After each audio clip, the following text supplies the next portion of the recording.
And just like that, there's no more dashboard.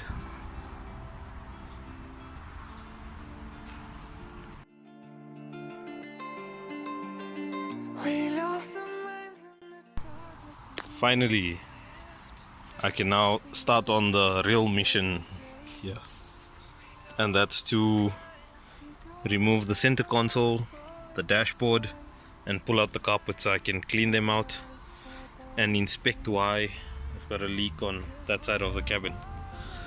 So this is probably going to be one of the most difficult things you can do on a vehicle, and hopefully I can get it sorted and pull the dash out before the end of the day. I'm gonna take my time and try and pull everything out so that I don't damage anything more than what's damaged. So basically I'm gonna need to pull out these panels over here, both sides, that side as well, and then this part of the center console, and then the dashboard needs to come out as well. So let's get to it.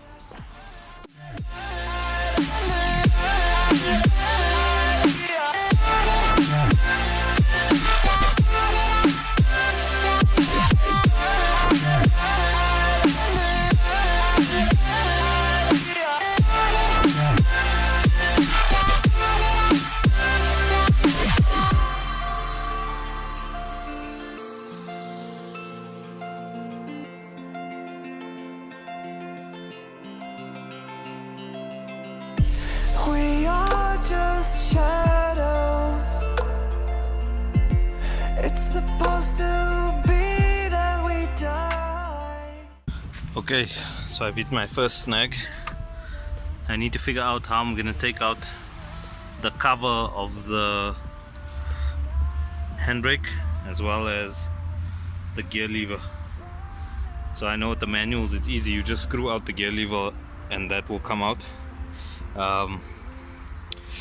But on the automatic I'm not too sure how that works, so I'm gonna have to lean on my good friend Google for that.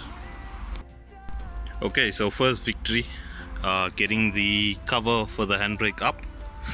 So there's, I don't know if you can see this, a little tab underneath here. So in this loop over here, you just hook in a flat screwdriver in there and you pull it down, and that will release this cover. Once you get that out, this just slides out completely. So, and then this whole back section of the armrest and that can come out.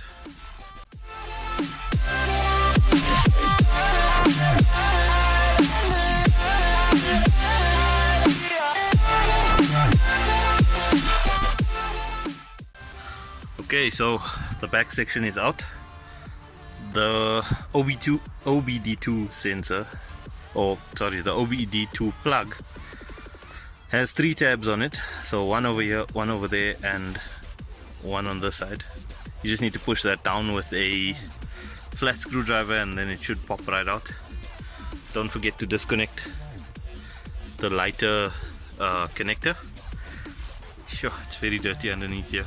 I'm gonna need to vacuum it up, power wash this thing properly. Now on to this problem here. Yet another victory. Finally got the shifter out. So this is not as difficult as it looks. So this attaches onto the bottom over here, and if you pull it out, then these tabs are free to flex. And and what you need to do then is pull this outwards so that that you can pull this up off this shaft over here, and that's that. It's as simple as that. So this needs to be recovered, but I'm not going to really use this because I'm going manual swap on this car, so I'll probably just sell it.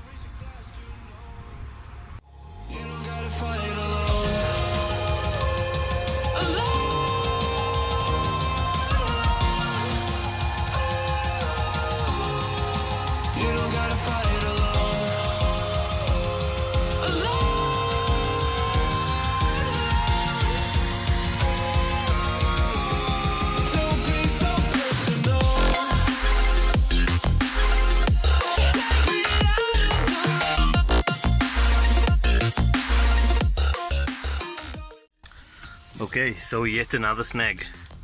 I need to get this radio out, and it looks like you need the radio removal pins for this. So it's a little flat piece of metal that you slide into this groove over here, and once you do that it releases a clip, and that way you can take the radio out.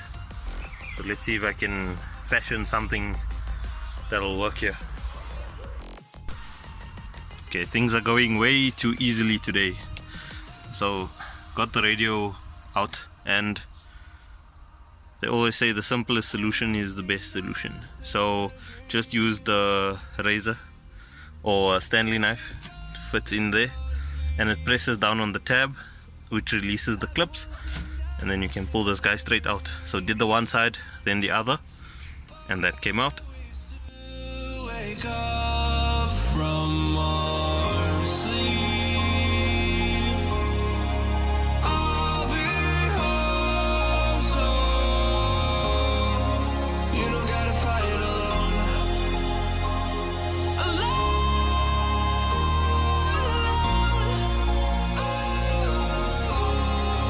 You don't gotta fight alone.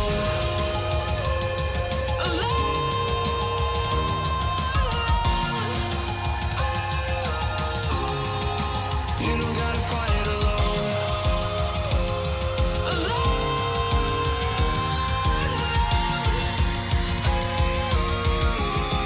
Don't be so personal. Take me out of the road. I'm going under. Take me out of the road. I'm going under. Who do you rely on? Okay, I said it was going too well, and it was going too well until this happened. So when removing your steering wheel, make sure this does not unclip. This is what ensures that you've got comms between your airbag and your multifunction steering wheel whilst turning the steering wheel. So this one is screwed. It would have been screwed even if I didn't let it unclip. So I should be able to fix this. It shouldn't be too much of an issue. It's just to strip and resolder this and then spool it back up. But yeah, tip, don't let it clip out.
So a few recommendations I can make is that when taking out the dashboard, make sure that you pop out all your vents, because they've got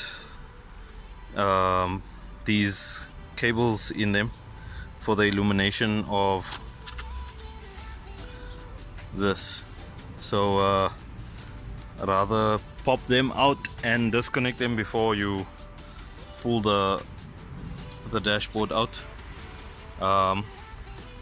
It's not too bad of a task, but I wouldn't recommend it to anybody that wants to do it over a day. But the reason why you would do something like this is, say your heater core is leaking, or you found a dashboard that's in much better condition that you want to swap out your old one, and